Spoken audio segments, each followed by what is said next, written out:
Hello and welcome to the That's So Craven podcast, your one-stop shop for all things Fulham. We are back and today we are talking all things Wolves. The international break is behind us. We've got a head full of tactical knowledge after a catch-up with Kish last week, and here we are to talk about the upcoming game, back to the cottage on Saturday. Here to talk it all through, we have Mark. How are we going, Mark? Yeah, doing well. Buzzing to be back. Looks like we've had a pretty successful international break. We're on a winning streak, and hopefully we can keep pushing forwards and continue that streak. Yeah, no injuries over the international break. No one being detained in airports at all. So it's a much calmer international break than the last time around. Skibby, thanks for joining today. How are we? Yeah, I'm all good. It's like the Illuminati now. All I see when I close my eyes is triangles. Triangles of Iwobi, Smith Rowe, and Robinson. It's just insane. But no, really good. If you didn't get to catch it, that was our last episode of Kish. Fantastic. So triangles, triangles, triangles. But other than that, all good. Like you say, no injuries from the international break. I did see Polina picked up an injury, which made my heart sink for a split second. Then I remembered he's not a player anymore. But no, it's all good. Yeah, I agree. I've been watching a few little Fulham highlights, just sort of enjoying the run up into getting back into football again, and just having had that chat with Kish, I see this team in a completely different light. And like you said, if you haven't had a chance to listen to that episode yet, please do check out the tactical lowdown, I think we called it, with Cottage Tactica. Is an amazing episode dissecting everything that Marco Silva does. And also, just for those listening as well, our upcoming episode after this game, we'll be joined by a special guest, Mary Southgate, who will be a guest on the podcast. She's going to be joining us, a long-time Fulham FC women's captain and a season ticket holder as well. So really looking forward to that one. As always, guys, let's jump into the admin side of things. Firstly, the Fulham Discord, That's So Craven Discord. Jump on the invite links in all of our bios. And on top of that, we are now on Blue Sky as well. You can find us at cravenpod.com. You'll find some really great starter packs on our profile, which will help you find all the right people to follow on Blue Sky. And yeah, please do get engaged over there. It's a mass exodus of Fulham fans from Twitter at the moment over to Blue Sky. It's a very lovely, calm, relaxing, Fulham-centric place to be at the moment. So highly recommend. Guys, let's jump into it. And I've pulled up for those on the live stream our previous result against Palace. It feels like an age ago now that we dominated Palace completely. It's been an international break in between. Like we said, no injuries, fortunately. And I'll just rattle off a few of the sort of stats that I've seen as well pop up from the international break. Sander Berger played a full 90 minutes, in fact, 2 full 90 minutes and got 2 assists. Harry Wilson with a great goal. Anthony Robinson with an assist as well. Castagna captained Belgium at one point as well, played 2 full games. Jimenez with a goal and an assist. Anderson, Bassi, Iwobi all playing as well. Andreas Pereira left on the bench for international duty. A fairly successful international break. Mark, how are we feeling off the back of a good result against Palace and now a fairly quiet, in a good way, international break? Yeah, confident. I think that's the best news. Skibby put it in our Discord, and that's all we hope for, that everyone comes back happy and healthy. Good to see Raul and Harry get on the score sheet. That should keep their confidence levels high. We're gonna definitely be calling on them in the upcoming games, and if they can continue, that good forward momentum, hopefully we see even more goals out of them, and maybe Harry can even start challenging in certain matchups to start. Yeah, absolutely. Skibby, a good result last time out against Palace. With an international break, do you feel like you kind of lose a bit of that momentum? We off the back of a stellar win against Brentford, where everyone's high on life, and then you go to Palace and dominate them with a really comfortable 2-0 victory. Does the international break put a bit of a stop on that kind of momentum? I think it does. I think, you want to just, if when things are going right, you want to keep playing, you want to keep performing, and you just want to keep the same kind of sort of energy levels and the same feeling, the same buzz around the dressing room. It's almost like that kind of looking forward to going to work type feel. I imagine anyway. But I think in other teams that Fulham have had, I would probably say yes, it's a bit, ropey, that because when we were sort of in the Premier League the first time with sort of Scott Parker, Jokanovic comes to mind, and those sort of seasons, we would sort of pick up a couple of wins and maybe good results, and then we'd go into a sort of international break, and you think we've lost that momentum. There's not that kind of comfortable consistency feel around the club. But right now, for me, under Marco, there is this real consistency feel. This team is so well gelled. They are playing for each other, and I'm not too worried now that there has been that break. I think going away, playing your international is a fantastic thing for players to do. Timmy being captain, unfortunately the result didn't go his way, but he's going to be buzzing for that. But to then come in, I'm sure that these players, this group, are really looking forward to sort of coming back in, getting down to business, and looking forward to this Wolves game. So I think, you've seen it as well. If you haven't seen yet, there as well the Pro Direct Soccer videos with Sander Berger and Smith Rowe, and I think Andreas and Rodrigo, that there is a real kind of special unity around this club at the moment that, I don't feel like just missing a week or a weekend is really going to disrupt their flow. They know what their job is. They're very well drilled. We saw that with Koshi Tactico's video, and I do believe that I think they can just keep going. I think this is sort of a team that can just pick up from where they left off and hit the ground running off after this international break. Yeah, and look, where we left off is a really good place. Like I said, it was a dominant win, a very comfortable win against Palace, whereas previous seasons, you often feel these are those tricky games where Fulham feel like they slip up more often than not. But it was a really good victory. Another Harry Wilson goal, who's in scintillating form, managed to score 3 goals in, I don't know how many minutes it was against Brentford and Palace combined, but it can't be more than, 25, 30 minutes in total? Yeah, easily. And then scoring again whilst on international duty with a really well-taken goal. And as the commentary said during those international games, Harry Wilson is Wales's main man at the moment. And the fact that he can't even break into this Fulham side is a really good problem for us to have. Let's move forward and look at this Wolves game. This is a Wolves team who, have been fairly impressive the last couple of seasons, but this year it's not working for them at all. They sit second bottom in the league, really struggled for results, concede a lot of goals, kind of struggled to score at the start of the season. It's starting to flow a little more now, but Mark, I'll throw to you first. Your general thoughts on Wolves' season so far? Yeah, I mean, they pretty much are an established Premier League team, right? They went up quite a few years ago, and they've always been sort of mid-range, but going a little bit higher, pushing for that. And there's some really impressive names that have left. I think they have the same problem that we do. They have a really good player in Neto, and then he goes to Chelsea. They had Max Kilman. He's gone to West Ham. So it just feels like every season they lose one of their key players. So I think they've struggled a little bit replacing that. When you look at the midfield, however, their midfield is quite stacked. We have Andre, who we were looking to get. He eventually went to Wolves, but they still have Mario Lemina, a name we're very familiar with. He's a really good player for them. A few others whose names escape me, but it's not. I do think there's something going wrong there where they're not in a position you'd expect them to be. They shouldn't, in my opinion. Well, we say the table never lies, but I'm quite surprised to see them at 19. Like I said, a pretty decent team, especially when you consider Larson seemed to have hit the ground running. 4 goals already for him as one of their strikers. Cunha's on 5, so they do have some firepower. And I think we'd be remiss if we don't mention Ait Nuri, right, who's been sort of linked with some of the top sides. He's playing an interesting role on the wing where he, originally I think he was a wing back, but now he's been pushed into a winger position every now and then. He's on 3 goals and he's racked up 1 or 2 assists as well. So I don't think this will be a walk in the park that maybe some fans think it might be given their position in the table. Skibby, do you agree with that? Do you think Wolves are maybe underperforming so far this season? 100%. I mean, this Wolves team is all very familiar to me.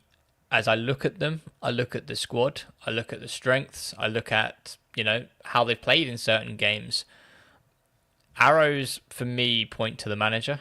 I'm seeing reminiscence of a Scott Parker Fulham, where it's almost a little bit negative. And when things don't go right for them, and you see certain mistakes being made, he doesn't go into his post-match interview and say, this is what I got wrong. This is, the things that we need to work on that I'm going to take responsibility for. It's always something else. And it grinds my gears when I see people, especially managers who do that and just never take that they can never be the problem, right? Their way is the way. Someone's just not doing it right, or, forces are against them, whether it be officials or the weather or something stupid. But for me, O'Neill is just one of those managers who, I'm just going to say it, the light shines out of his ass. Let's be honest. And I just don't like that, and that always gives me a sort of a sour taste, because like Mark was saying, you see some of these players like Lamina, a fantastic midfielder, especially during those Parker days, which is probably the most I've ever mentioned him on one podcast. But he's a fantastic player. Cunha is a fantastic striker. I mean, there is talent there. It just doesn't seem to be clicking. And for me, it does seem to be, unfortunately, in defence, where Kilman left a huge gap for them. They are conceding a lot of goals. They are scoring, which is great, but they are conceding. And I think, for me, Roy Hodgson always kind of hammered something home when I remember hearing him speak, which was, start at the back. Once you get that kind of sorted out, the goals will come. So even if you're getting those sort of 0-0 draws, I think it was Graham Potter it happened to. It was sort of 0-0s all the time with Brighton. I think he was about 15th. And as soon as he got that kind of defence sorted out, then suddenly you start scoring goals, and that will come because you start working on that. But as soon as you get that defence sorted out, then you can start looking forward. But I think if you're trying to do too much, which I feel that this Wolves team is, which is, having a really stacked attack and sort of central area, but not focusing on the defence, that's where you're going to see problems. And I do see a lot of people saying that, Wolves had a really like a harsh start to the season. I think that's a bit of a cop-out. I think there have been some winnable games there, which they just haven't taken. And I think that's purely down to sort of the management style and the sort of the way that they play in certain games. They're just not adapting. And I think that's just a problem which Wolves are having. But I think it could be one of those which just flicks for them, that, once they suddenly start realising how to play to their strengths and solidify that defence, then they could start to see the results. But, I mean, famous last words, but I can't see that sort of switching overnight come this weekend. Well, it's interesting how you say, you do look at this Wolves squad and you say, I know all these players. It's not like they've brought in a bunch of new faces and it's just not working for them yet. Like you mentioned, Mario Lemina, Mateus Cunha, Strand Larson has actually been quite impressive a few times. Chan will probably be back for the Fulham game, most likely. Nelson Semedo, Ait Nouri, Jose Sarr in goal as well, who's been fairly impressive over the last couple of seasons. It is a good side, and you mentioned the difficult start to the season Wolves had, and I've pulled up an image here for our live stream of Opta analysts showing that Wolves did have one of the hardest set of fixtures for the first 7 games, but they also had very poor results as well. Fulham, in comparison, had a fairly median set of fixtures to start the season, but it won more points than expected. So got off to a very good start to the season. And what I'll do as well, just to sort of play off that a little bit, is pull up Wolves' recent form. So I think fixture 7 is the Brentford game there, which they lost 5-3, which was a shocking game of football. Great if you're a neutral and you just want to see loads of goals and you don't really love football that much. But in terms of two teams playing against each other and trying to win a tactical battle, it was shocking. After that, they played Man City, lost 2-1. Results have slightly improved, but again, the issue looks to be goals conceded for Wolves. If we look at the last 5 games, they've scored 10 goals in the last 5 games, but they've conceded, 11 goals in those last 5 games, and only 1 win, 2 draws. A 2-0 win against Southampton in their last game before the international break, but a 2-2 draw with Palace and a 2-2 draw with Brighton. Mark, do you feel like that's something that's an easy fix for Wolves, or do you think it's more down to the fact that they did lose Max Kilman, who was such a solid part of that defensive unit? Yeah, good question. I think they definitely maybe they'll dip into the January market and see if they can make any additions there. You did mention that Jose Sa is a fine shot stopper. Completely agree with that. I think he's good. Craig Dawson is 34, right? So he's probably getting on in the years. Maybe he's their Tim Ream. I'm not an authority on that, so there must be a reason he's there. Probably because he can read the game really well. But I'm wondering if that's something we can exploit. But I'm glad you brought this table up. We see the 5-3 versus Brentford. That's really quite interesting. They also lost 6-2 to Chelsea, so it seems like heads really drop at some point if they start getting hammered, and maybe that's what we need when we play against them. We need to hit them hard, and we need to keep hitting them. We can't just, not that we do it intentionally, but I think every Fulham fan or most Fulham fans can admit we're still a bit nervous with a 1-goal lead because we've seen what's happened at West Ham, we've seen what's happened at Everton, and like you mentioned, Strand Larson, Cunha, these guys, Ait Nouri as well. They can pull out a moment of quality, and we don't want another extra time draw because that's really that we've said it before in the pod, that feels like a loss. But going back to your question, I think they are. I think they are one or two players away from just being comfortably mid-table again and looking upwards instead of downwards. An interesting one. They play a sort of 4-2-3-1 formation, 4 across the back.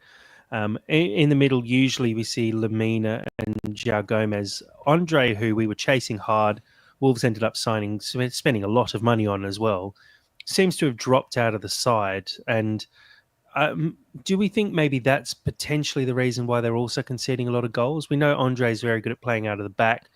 Lamina, I'd say, is very good defensively, but maybe in a similar sort of fashion to Palhinha, isn't as good at playing with the ball at his feet and playing out of the back. Do we think maybe also someone like Max Kilman was very, very good with the ball at his feet? Maybe Wolves haven't fully adapted to losing someone like Kilman, who is probably our equivalent of Anderson, and therefore aren't able to get the ball out of the back comfortably, aren't playing Andre, who would be perfect for a role like this. Is that something that we can exploit and really put pressure on? And it's something that actually Fulham do very well is pressure the back lines of the opposition we're playing against. Skibby, where do you see us breaking this Wolves team down? Yeah, I think to touch on what you were just saying about Andre, I think it's quite clear to me that he is that kind of luxury ball at the feet, can really make things happen and sort of recycle the ball, very much kind of like Jean-Michel Seri for us when we're in the Championship. But when you're being sort of hounded and being attacked, he's not very great as a centre DM that you really want in terms of being tenacious and a tenacious tackler. Andre just doesn't strike me as that kind of player, and I can see as soon as they started to sort of concede goals and they needed to sort of plug that gap. And for me, looking at the Southampton game recently, it looks like they've gone to sort of like a 5 at the back formation with I think it's Totti, Dawson and Bueno with 2 wing backs. So it's almost like they've tried to really sort of consolidate that central by bringing in another central midfielder with João Gomez and sort of Lamina if he's fit. And I think they played it was Lamina that played. But I think for me, that's definitely the pocket where I can start to see success. I mean, we always play on the wings, right? So if Nori and Semedo are pushing too far up, then if you're able to get Nelson, if he plays, or Adama or Iwobi, sort of one-on-one with one of those sort of wide central defenders, then that's definitely somewhere that you can see success, because a lot of our success is coming from the wing play. But I think in a midfield, in a team like Wolves, where the morale is probably not that high, they're all going to be a bit nervous. They're going to sit into their gaps. I think it's Smith Rowe being able to sort of find that space in between the sort of the defence and the midfield would be very key for us. And I think the way that we really sort of saw with that chat with Kish was Kosi Tactico, is that if we're able to sort of double up those sort of, or triple those sort of triangles in that space behind the fullbacks, I think that's definitely where we can sort of hurt them. We saw it with Brentford that, a few passes between Robinson, Nelson, and Smith Rowe, that whoever was the one inside who played the ball out wide was then easily running in behind. And I think that would be something that we can definitely sort of hurt this Wolves side. They're going to sit in. They're going to try and make it hard. But normally I'd be very kind of nervous of that. But the Fulham of late has shown me that we can break teams down. And I think that is just definitely going to be the sort of game that we're going to be coming up against with Wolves, which is they're going to be sitting in. We're going to have to try and break them down. They're going to try and hit us on the counter-attack.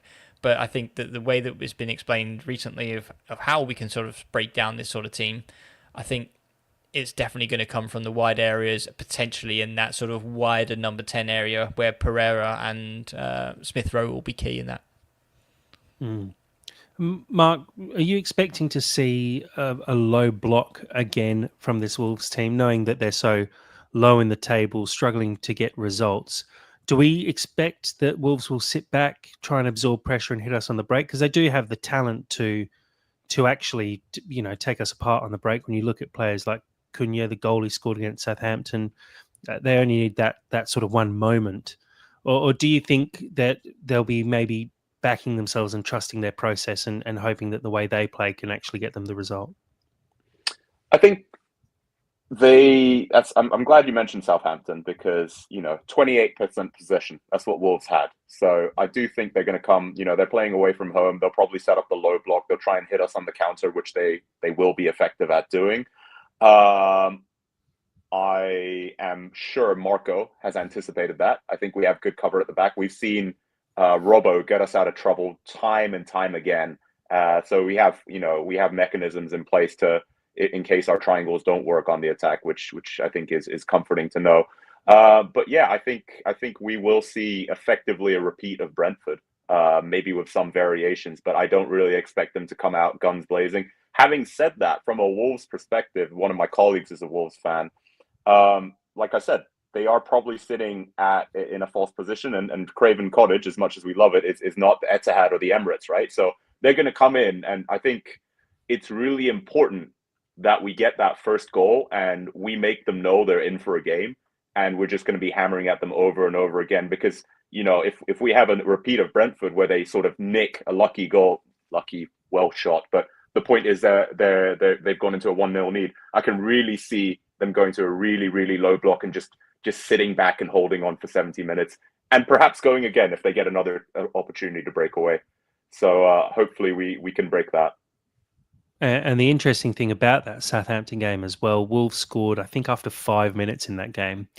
And literally at that point just went, yep, similar to what Brentford did. Yep, we've got the points here. Sit back and try and hold on as long as possible. And they did sneak a second goal there as well to make it more comfortable. But like you said, they cede possession quite happily once they score a goal. I think the game's going to be open until that point. So if we can avoid conceding, especially in the first half, I think this game should be one that we take fairly comfortably. But like you said, you never know. And with a team like Wolves, who have some very talented players in that group who can do something special, we just have to be aware and not give them the opportunity to do so. And hopefully with, the way everything is going at the moment at the Cottage and with Fulham in general, the fans are up, the team is up, and we just sort of close off any of those opportunities early doors anyway. Let's take a quick look at Fulham's recent form. Obviously, Man City and Villa games we probably expected to lose. The draw against Everton, but a real uptick in form here, and it was what we wanted to see when we first discussed this little run of fixtures. Skibby, do you think we've really missed out with that draw against Everton? Obviously, you look at Forest getting plaudits at the moment for being so high up the table. If we'd beaten Everton, I think, well, I'll pull up the table now on our live stream just so we can see. If we'd won that game, we'd actually be sitting third at the moment, which is kind of crazy. Do we feel like that's a really big missed opportunity, or do you think this Fulham team are actually just plodding along and the position is probably fair for us so far this season? It's a season of what ifs, isn't it? I mean, what if we didn't concede last minute to West Ham? What if we didn't concede late on against Man United? What if we didn't concede last minute against Everton? I mean, Well, that's with a 5 little bit points of right there that put us well, in almost exactly second place. with that lack of concentration, we're really challenging the big boys, which is Well, we're second on ridiculous goal to think difference, of. which is crazy. It's insane. But I think, look, I mean, there's going to be this. I've always said this is a transition period, right? We lost Polina in the summer. We were trying to figure out ways of plugging that without a direct replacement, because how do you replace 6 tackles per game? Because no one in Europe gets even close. But the fact that we've managed to take Marco's vision and put it onto the pitch in a matter that we have, considering that we only had, I would say, a quarter of a pre-season with, say, or not even with Anderson. I don't think he even had a pre-season, but with us, Berger was injured. The players that have come in to really make the difference and plug that hole weren't even here. So for us to be able to sort of turn that around in such a short amount of time is actually remarkable. But I think that the Everton game is probably the one that leaves the most sour taste in the mouth, because Everton just weren't at the races at all. We seemed to be quite comfortable, but then as soon as you go to that 3 at the back, which did work previously in previous games this season, where Diop comes in and just heads everything away, the key there was that we were missing Anderson, potentially not as organised we would have liked to have been in the 94th minute. But I think Everton, for me, especially in this season, and especially in the last sort of 6 games, is definitely the result that stands out to me. But I do think that this is a resilient team. This is a manager who knows his team. He trusts his players. And I do think that they're not just going to, touch on, it was just one of those things against Everton. It is something that they're going to be actively working on to try and plug that gap. And it's going to be something that happens at the beginning of the season. But, I mean, if we get towards the end of the season, that's probably going to be more, and this sort of last-minute goals are happening that are causing us to drop points. That's probably going to be more down to fatigue than down to sort of the knowledge and knowing the tactical plan of when we go into a 2-1 lead or a 1-0 lead. But I do think it is something which does hinder us. I think we're exactly where, if you ask any Fulham fan, we're exactly where we would love to be at this stage of the season. I mean, a lot of fans would probably expect us to be more sort of 12th, 11th. We're only 2 points off of that. I do get that. But the fact that we can say that we're going into December potentially in the top sort of 7 in the Premier League, that would be a great success. If you said that in August or July, I would have bitten your hand off and said we're exactly where we're meant to be. And it's just one of those things where we could be higher if we wanted to, playing the what-if game. But for me, this is exactly where I'd love to be at this point in time. And I think that's all credit down to the players and Marco. Mark, I think you mentioned it, or maybe Skibby. I think everyone sort of mentioned that Wolves are potentially in a false position there based on the start of their season and some of their results and the fixtures they've had, potentially. Mark, do you think Fulham are maybe in a false position at the moment? Maybe. I mean, if you look at the table, like you said, Skibby, 3 points in it takes you down to 13th all of a sudden. Admittedly, 1 point up, you go to 3rd, but is it the fact that this table is very congested at the moment and Fulham are just fortunately sitting at the right end of it? Or do you think we actually deserve to be this high in the table at the moment? Yeah, I'm going to probably give a bit of an irritating non-answer. I do think we deserve to be where we are. I don't think we're in a false position. I think we play good football. I think we play interesting, aggressive, attacking football, and it's hopefully quite pleasing to the neutral as well. And it's really cool to hear the tactics that were behind it, like we saw in the last video. Having said that, some really, really big names underneath us, right? Villa, okay, not really underneath us, same points difference. Tottenham, Man United, they now have Ruben Amorim in, right? So can we expect that they continue to underperform? Because that's going to put more pressure for us to perform to stay in that top 7 position, right? And hopefully push onwards from there. So yes, we deserve to be where we are. I don't think we should be afraid of pretty much any side. We we even had Man City time wasting at home for them, which Pep Mm. referenced, which I think is insane. They'd probably only do that against maybe Liverpool and Arsenal and now resurgent Chelsea. So yes, we deserve to be where we are, but it's going to be interesting to see how the rest of the season plays out, how other teams perform. Injuries, fatigue, could they take a toll? I am really, really worried that something could happen to Anderson or to Leno because I don't think we have sufficient replacements there, right? If we lose someone, if we lose Berger, we have Lukic. If we lose Adama or Nelson, we have other wingers. We have Wilson that can step in. We have Iwobi. Even in the striker position, maybe it's definitely not like for like as we understood from the previous videos, but Rodrigo can come in and he's been playing some games. You know, he's not completely new to it, but it'd be interesting to see where we stand in January, what moves we make in January to maybe cover those positions, and maybe from there we can understand what the strategy is and where we aim to be. Skibby, I'll ask you the same question because I think I think it's a fair question at the moment. The table's tight. We're sitting seventh. Do you think it's fair so far this season? Do you think Fulham have performed like a team that should be sitting seventh, or do you feel? Absolutely. Yeah, I mean, I don't look at any results and go, "Oh Christ, we really got away with one there," you know, and sneak to point or sneak to win. Like the wins that we've had have been, I would say, comfortable and potentially games that we should have won.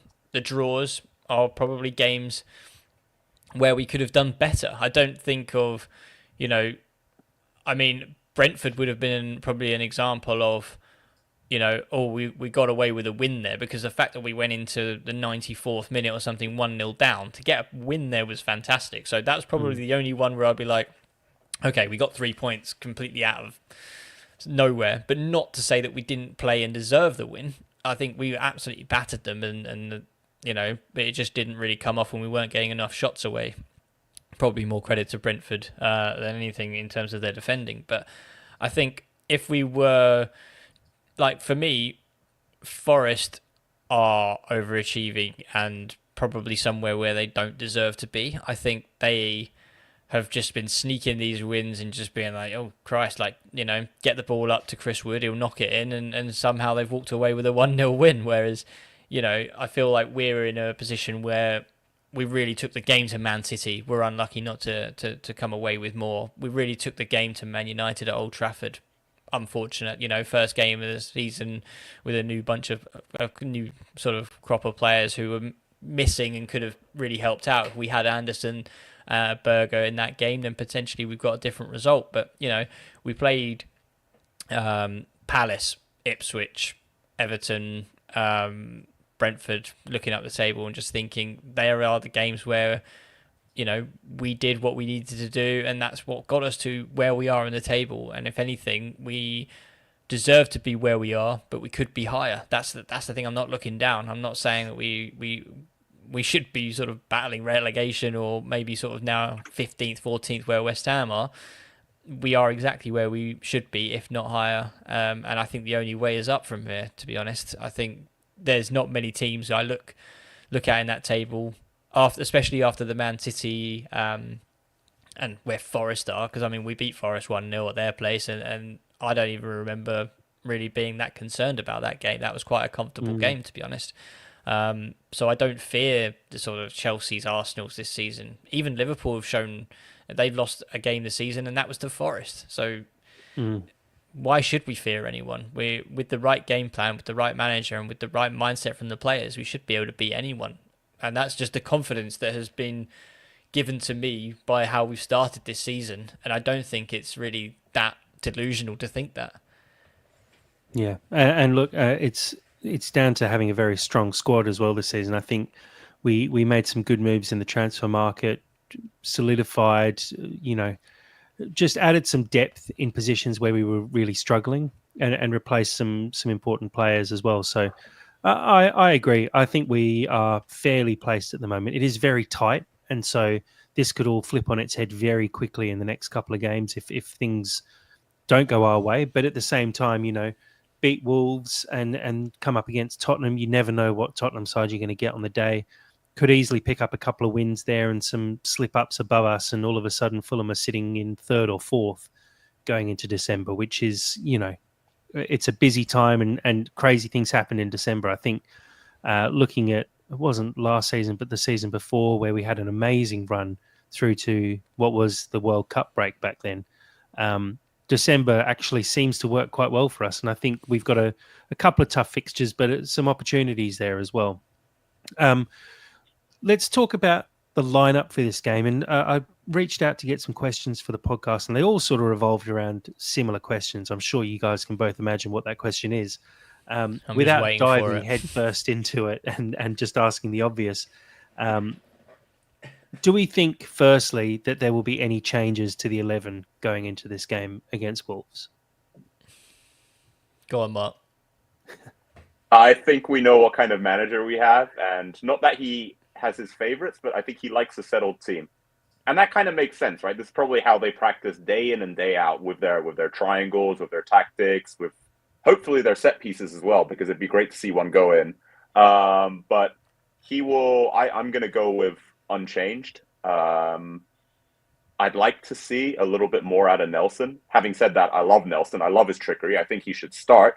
I think he just does snatch at chances. And if he lifts his head up, it's going to be the same. I think it's going to be the same as Muniz last year. He'll get one, and then they'll start flowing. And then we can expect one every 2 or 3 games and a few assists as well. So really, really looking forward to seeing Nelson on the pitch, because I do believe he'll start. Iwobi brings so much to the team as well. Sort of balances that ability to take people on one-on-one, which Nelson brings. He's sort of more of a playmaker, doesn't really lose the ball. So, yeah, I'm going to go with unchanged. Skibby? Yeah, unchanged. And I think, like Mark said, Nelson does have some potential issues in front of goal, which I think we touched upon in some previous episodes. But like you say, I think that can be coached. He hasn't been on international duty. He's probably been at Motspur Park. He's probably been trying, getting into that space in behind and trying to get those shots off and not pulling it to the near post every time. But I do feel like that is definitely going to be a real key asset to his game, especially when, he can't rely on other people scoring like he would at Arsenal. He needs to be that guy. He needs to be that superstar to step up. Him and Smith Rowe, to be honest. And I think Smith Rowe really has sort of stepped in and shown that he can be that sort of the guy. And that is growing every kind of game with him. If I was to make any change, I probably would bring Adama in for Nelson, despite what I just said. Just because former team, it's always written in the stars. You know exactly what's going to happen. The same for Jimenez. Jimenez is basically getting back to his best, and I think that's going to really show for Wolves. Unfortunately, the Wolves fans are going to see a player that they sold for 5 million, who they thought was finished because of an injury, and he's back to his almost best. He's clearly a confident player. We saw it against Palace where he would just take one touch on the swivel, smash it towards goal, and see what happens. And that 9 times out of 10 is probably the more times that you score in the Premier League, is just taking that chance instead of a real selective, dedicated finesse shot. But I think for me, it's going to be unchanged. I would like to see Adama get a run out against his former team, just because we've all been there. We know how it ends, and it's always going to be a story where come Sunday we're going to be talking about, how good were Jimenez and Adama against Wolves, and basically with their 2 goals. I do wonder if there's something in that. I feel like the way that Wolves are likely to set up, where they're going to try and bomb on with a couple of wing backs, does open up spaces in behind for someone like Adama to exploit.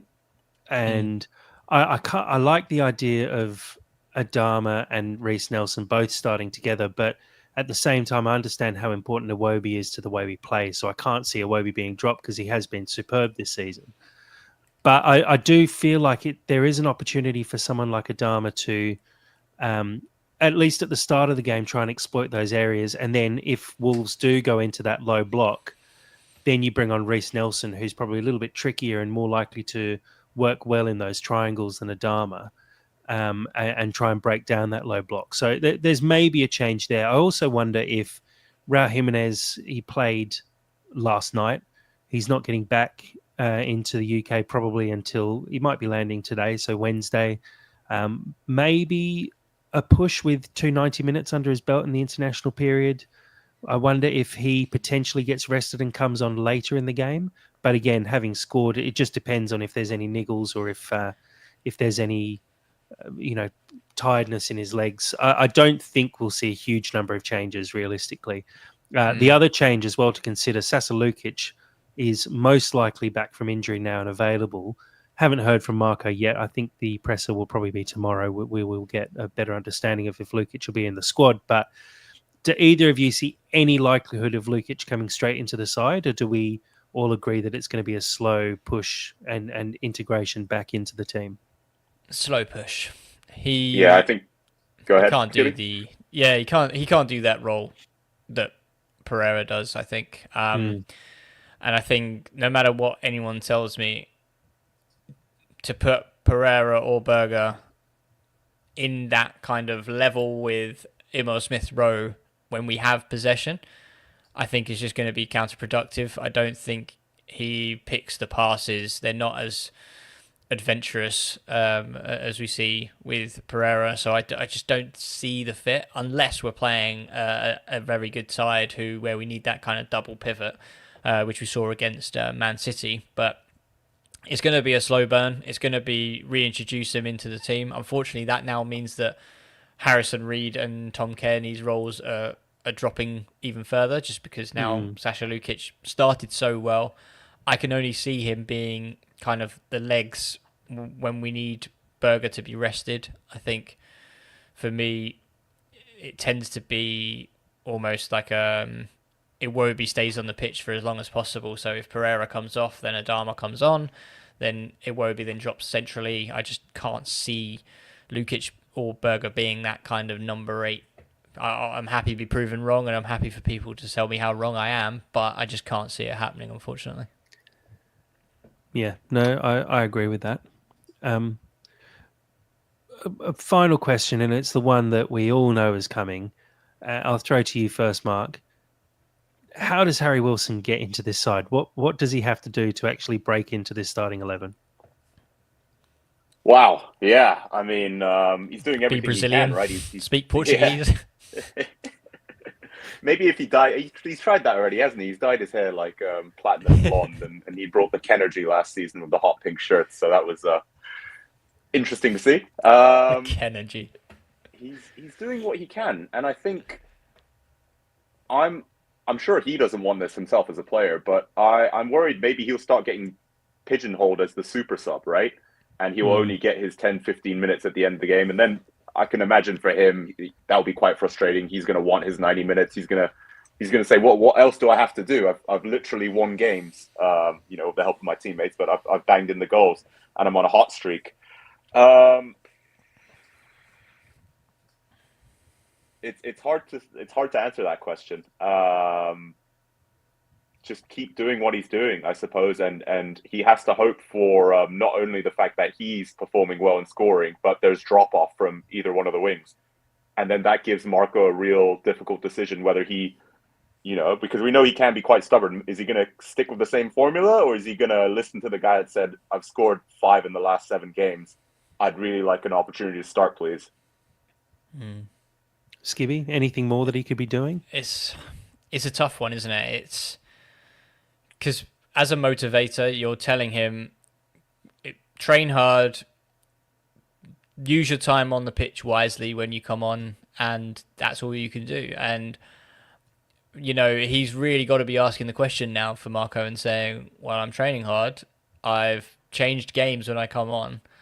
What more can I do? And I think I still love the fact that, we get to about the 75th or 80th minute, potentially chasing a game or banging on the door for that second goal, and he just comes on, and he doesn't seem to have a fixed position. I don't know if you guys have noticed this, but he doesn't seem to be the winger or the sort of number 10. He just seems to be this free roaming being that comes on and just anticipates, and that's what you get with a confident player, is the anticipation of wanting to get into the box and wanting to score goals and make things happen.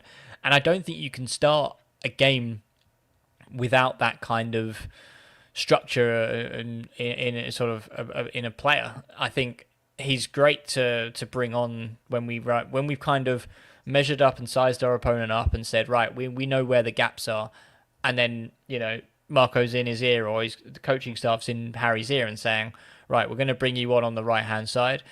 We've noticed that centre back A and centre back B have a really wide partnership. Therefore, go and run and exploit that space. And I think that's his asset at the moment, is that, one, we've got a really confident player who just doesn't care and just doesn't think about it. And two, he's that kind of weapon that you can use once you've got this high confident player to really hurt teams, to say, we've sized him up, we've got that idea, go and attack it. And I think that's just a real good asset to have right now. And I don't think that you can really say that he deserves to start, in my opinion, over the team, because not only is he getting the goals and making things happen, but the players that he could potentially come in for are doing the ugly stuff well, I would say. Like Iwobi is being really crucial in sort of that build-up play and being that consistent sort of level-headed player. Adama and Nelson are really bringing that blistering pace and trickery, which just Harry unfortunately doesn't really bring to the side. So I think for me at the moment, until there is a full drop-off, or unfortunately, and heaven forbid we don't get this injury problems, but if we do get injury problems, then potentially that's when he comes in. But until that moment, I think he just has to be a weapon from the bench, which has been highly, highly effective in winning us games.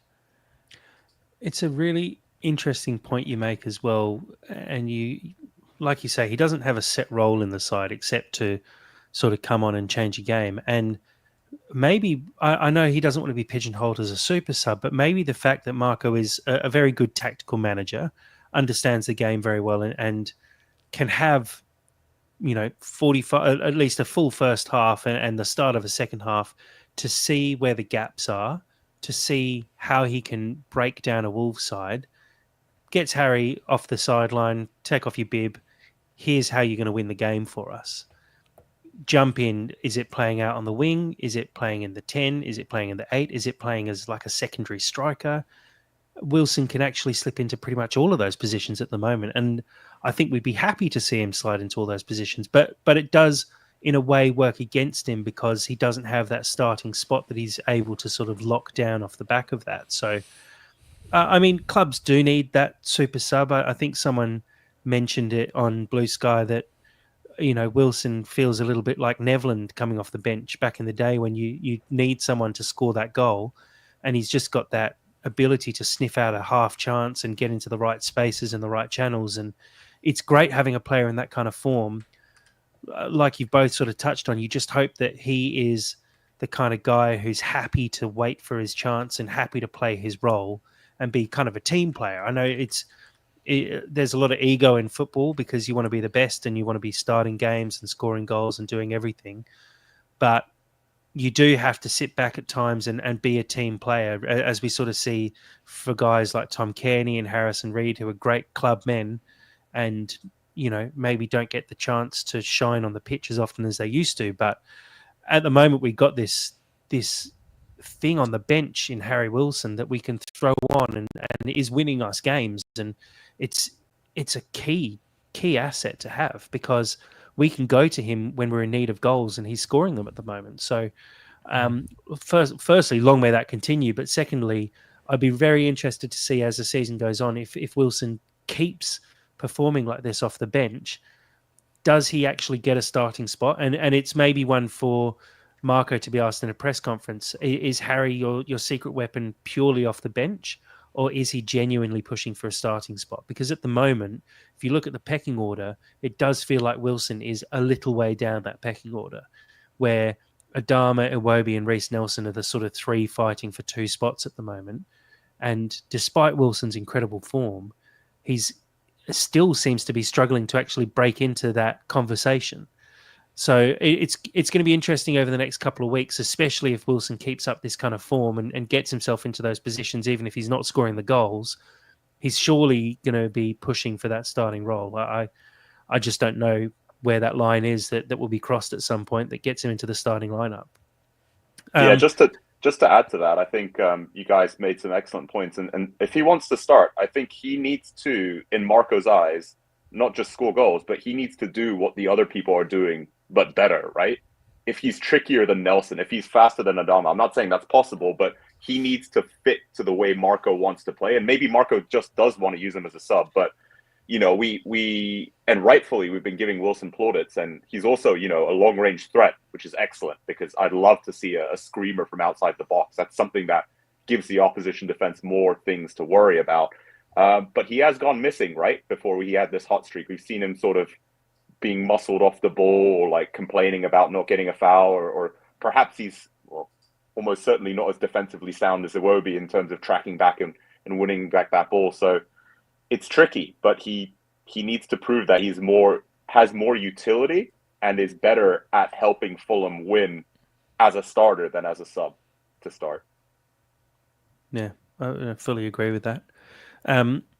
Before we wrap up, guys, I'll push for a prediction. Mark, I'll throw to you first. Prediction for this game? I'm going with something somewhat bold. 3-1. I think we'll get one in, then we'll get complacent as per usual. Then we'll let one in, probably from a set piece or something silly like that. And then the second half, we're going to bang 2 more in. The first one will open them up, and they'll try again, and we'll hit them again on the break. I love it. Put some money on that.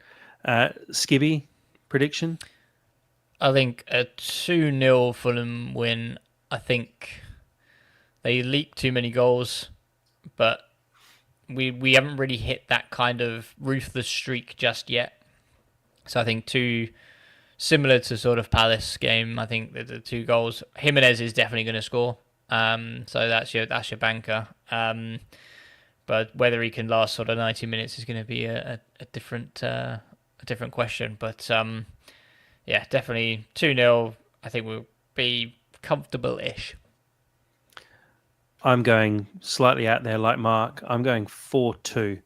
I see this being a bit of a goal fest. I can't see us, for some reason, keeping a clean sheet. I think Wolves have too many players who can create magic for that to happen. But I just feel like their defence is full of holes, and there's going to be opportunities there, especially later in the game. I feel like we're going to probably go 3-1 up, concede, and maybe the 80th minute, Wolves are going to pile men forward to try and win the game. We're going to go 4-2 up and win the game. Goals galore. Like you said, this is just got a Jimenez goal all over it. I actually think an Adama goal as well is coming. So probably off the bench, but I think there's goals in this one. Put money on that, banker. Guys, I think we can probably wrap it up there. Thank you for everyone for joining in on our live stream. Really appreciate everyone jumping in with their comments. Thanks to those on Blue Sky, Twitter, on the Discord for sending in questions. Really appreciate it. Mark, thank you for joining us today. Cheers, guys. Appreciate it. And Skibby, thanks again, mate.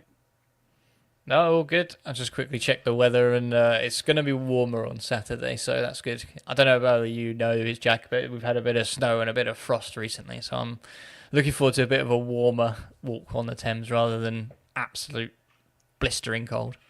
And look, when you say warmer, how many degrees are we talking here? Oh, shut up. My app says Hammersmith is going to be 15 degrees on Saturday. So that's an absolute scorcher for November.